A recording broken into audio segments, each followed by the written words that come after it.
Question है यदि समीकरण x square plus P x plus Q के वास्तविक और असमान मूल अल्फा बीटा हों और समीकरण x square minus Q x plus S के मूल अल्फा की पावर 4 बीटा की पावर 4 हों तो इस समीकरण के लिए निम्न में से कौन सी बात सही होगी। तो देखो अगर अल्फा बीटा मूल है तो अल्फा प्लस बीटा का मान माइनस पी हमें मिल गया है और अल्फा बीटा का मान आपको क्यू हमें मिल गया है। ठीक है, इसके मूल वास्तविक और असमान है, मतलब डी का मान पॉजिटिव है, डी का मान क्या है पी स्क्वायर -4 क्यू की वैल्यू भी आपको पॉजिटिव मिल गई है।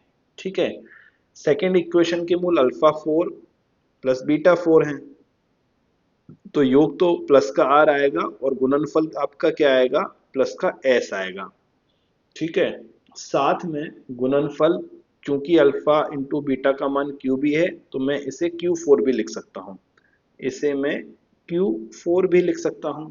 ठीक है, यहां तक बात आ गई। तो हमें डिस्कशन किसका करना है, हमें डिस्कशन इस इक्वेशन का करना है। तो इसका अगर मैं डी निकालता हूं तो मुझे 16 क्यू स्क्वायर -4 2 क्यू स्क्वायर -16 मिलता है। ठीक है, 4 को मैंने कॉमन ले लिया है तो मुझे क्या मिलेगा 4 Q square -2 Q square plus R. तो आपके पास वैल्यू आई है twice Q square plus R के बराबर।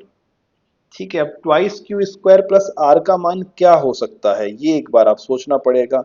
सर देखो, अगर ये 4 हो गया है, आर की वैल्यू क्या है अल्फा 4 प्लस बीटा 4, और यहाँ अगर ध्यान से देखोगे तो Q4 की वैल्यू अल्फा 4 बीटा 4 है, तो क्यू स्क्वायर का मान plus minus alpha square beta square हो सकता है। ठीक है, ठीक है, ये हो सकता है, परफेक्ट है। तो आपको क्या मान मिलेगा +-2 अल्फा स्क्वायर बीटा स्क्वायर मान मिल सकता है। ये तो सर परफेक्ट स्क्वायर बन गया है, ये अल्फा प्लस माइनस बीटा दोनों के स्क्वायर का होल स्क्वायर है। अल्फा बीटा क्या है असमान है, बराबर नहीं है, तो जोड़ोगे तो भी पॉजिटिव संख्या आएगी, घटाओगे तो भी संख्या आएगी, तो ये हमेशा आपको पॉजिटिव वैल्यू मिलेगा, ग्रेटर देन 0 मिलेगा। तो इसके क्या है वास्तविक असमान मूल हैं, क्या है वास्तविक असमान मूल हैं। ठीक है, यहां तक हमने इसे सॉल्व कर लिया, परंतु ऑप्शन तो अभी भी मैच नहीं किया। तो ऑप्शन में क्या है, ऑप्शन बोलता है कि काल्पनिक है, ऋणात्मक है, काल्पनिक नहीं है ये तो हमारे समझ आ गया, इसको तो हटा सकते हैं हम।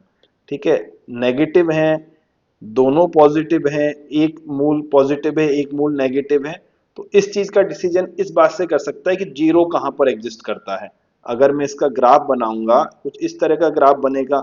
अगर जीरो आपका अगर जीरो आपका यहाँ पे जीरो आया तो बात कुछ और होगी, यहाँ पे जीरो आया तो कुछ बात और होगी, और यहाँ पे जीरो आया तो कुछ बात और होगी। ठीक है, तो सबसे आसान कौन सा होता है जब आपका दो मूल के बीच में जीरो आ जाए, तो हम पहले एफ ऑफ जीरो को चेक करते हैं। क्या चेक करते हैं हम एफ ऑफ जीरो को चेक करते हैं। तो एफ ऑफ जीरो का मान 2 क्यू स्क्वायर माइनस आर के बराबर है। 2 क्यू स्क्वायर का मान क्या है, 2 क्यू स्क्वायर का मान तो है sir +-2 alpha square beta square, और आर का मान है अल्फा 4 माइनस बीटा 4। तो हमें क्या मिलेगा, हमें यहाँ से अगर माइनस को कॉमन लेता हूं तो alpha square -+2 alpha square beta square plus beta की पावर 4, ये भी पावर 4 है। ठीक है, तो ये मिलेगा minus alpha square minus plus beta square का होल स्क्वायर। तो देखो ये तो एक पॉजिटिव नंबर है क्योंकि स्क्वायर के अंदर है, और ये ऋणात्मक संख्या है, तो ये क्या मिलेगा आपको नेगेटिव वैल्यू मिलेगा। क्या मिलेगा आपको नेगेटिव मान मिलेगा। अगर एफ ऑफ जीरो का मान नेगेटिव है इसका मतलब जीरो अल्फा और बीटा के बीच में है, जीरो अल्फा और बीटा के बीच में है, तो एक मूल तो नेगेटिव होगा और एक मूल पॉजिटिव होगा।